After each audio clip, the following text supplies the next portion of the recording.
रूत 1 जारी रखेंगे। नाओमी अपने देश इज़राइल को लौटने का निर्णय करती है। दोनों बहुओं को बुलाकर अपने अपने मायके लौटने का, पुनः विवाह करके नया घर बसाने का सलाह देती है। जिद करने पे और स्नेहपूर्वक विदाई लेके अपने घर और अपने लोगों के पास चली जाती है। लेकिन रूत ने कुछ हट कर चुना। वह अपनी बूढ़ी सास के साथ इज़राइल, जो उसके लिए अनजान देश है, जाने का ठानती है। उसका यह निर्णय उसके जीवन को हमेशा के लिए बदल देता है। रोज़मर्रा के जीवन में हमारे सामने अलग अलग चुनाव आते हैं। हम क्या चुनते हैं वो हमारे विश्वास, हमारे सिद्धांत और हमारे प्राथमिकता के ऊपर आधारित होता है, और यह चुनाव हमारे जीवन को या तो बनाती है या बिगाड़ती है। व्यवस्था विवरण 30:15 में यहोवा कहता है, मैंने तुम्हारे सामने जीवन और मृत्यु, समृद्धि और विनाश दोनों रख दिया है। अगर तुम यहोवा अपने परमेश्वर से प्रेम करो, उसके मार्ग पर चलो और उसके आदेशों, विधियों और नियमों का पालन करो, तब तुम जीवित रहोगे। अगर नहीं तो नाश हो जाओगे। उसी के 19वें पद में यहोवा कहता है, आज मैं तुम्हें 2 मार्ग को चुनने की छूट देता हूँ। चुनाव करने का आज़ादी प्रभु ने हमको दिया है। वो ज़बरदस्ती अपने आप को हमारे ऊपर नहीं थोपता। परमेश्वर का अनुसरण करना या उनसे अनजान रहना व्यक्तिगत चुनाव है। प्रभु यीशु को चुनना, उससे जीवन और आशीष मिलता है।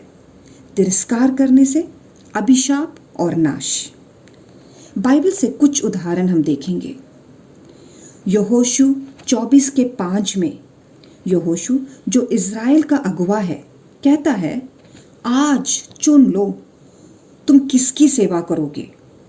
मैं तो अपने घराने समेत यहोवा ही की सेवा नित्य करूंगा। इस चुनाव का परिणाम क्या था? वह एक धन्य और सफल अगुवा होता है और एक फलवंत जीवन व्यतीत करता है।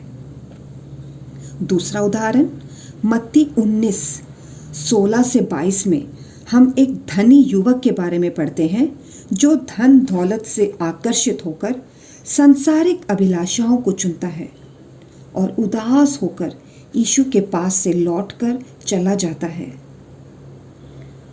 उसके चुनाव का परिणाम उदासी।